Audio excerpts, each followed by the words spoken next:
আমি সকলো দল সংগঠন লগতে ইয়াত বুদ্ধিজীৱী বিলাক আছে আমি আলোচনা কৰিছে সেই বাজেটটো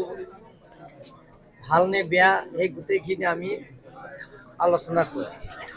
আৰু কেন্দ্ৰীয় বাজেটৰ ওপৰত যেটো এবাৰ দাখিল কৰা বাজেটৰ ওপৰত আমাৰ 6 ST পাৰ্লিমেণ্টাৰী কনষ্টিটুৱেন্সি সাংসদ অমৰ সিং বিশু ডাঙৰীয়া তেখেত বিতংভাৱে ৰাজ্যক অৱগত কৰা হৈছে বিশেষকৈ আমাৰ যিবিলাকৰ দৰিদ্ৰ সীমা ৰেখা পৰিয়ালবিলাকৰ BPL ফেমিলি 12 লাখ লৈকে যিবিলাকৰ ইনকাম বছৰত তেওঁলোকে কোনো টেক্স দিব নালাগে কিন্তু ইনকাম টেক্স দিব নালাগে কাৰ্বি আংলঙত কিন্তু যিমান ইনকাম হয় বিশেষকৈ আমাৰ ট্ৰাইবেল বিলাকৰ যিমান ইনকাম হয় ইয়াতো 6 শিডিউল এৰিয়াৰ কাৰণে এক্সামটেড হয় কিন্তু আমাৰ ট্ৰাইবেল বিলাকৰ যদি গুৱাহাটী বেপাৰ কৰে বা লামডিঙত কৰে এইটো ইনকাম দিব লাগিব কিন্তু আপ টু 12 লাখ লৈকে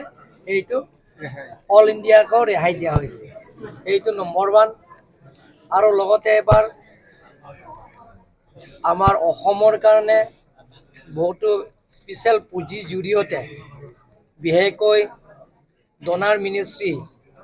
পৰা যোৱাবাৰ যিমানখিনি 2000 ক্ৰোৰ পাইছে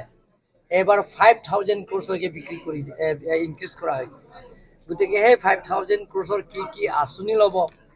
এইটো আমাৰ অনাৰেবল চিফ মিনিষ্টাৰ সকলৰ লগত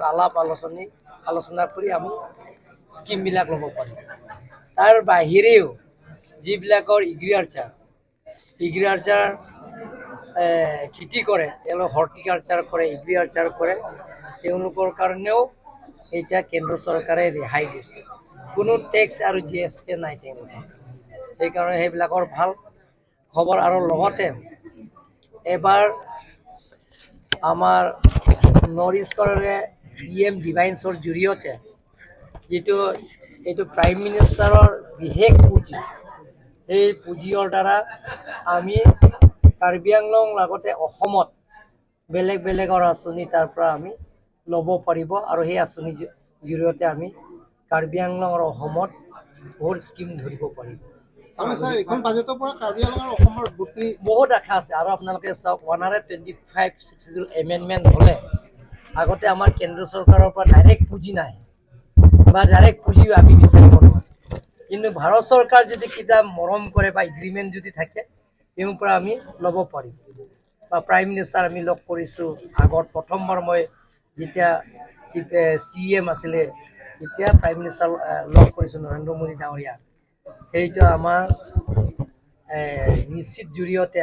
94 crores 11 lakhৰ ডিফু ষ্টেডিয়াম ঢংকা ষ্টেডিয়াম আৰু ডিফু ৰিভাৰ বিউটিফিকেশ্যন সেইবিলাকৰ আঁচনি আমি ল'ব পাৰিছোঁ এনেধৰণৰ প্ৰাইম মিনিষ্টাৰ বিশেষ পুঁজি দিব লাগে কিন্তু 125 হ'লে আমাৰ আৰ্টিকল 280 পৰা আমি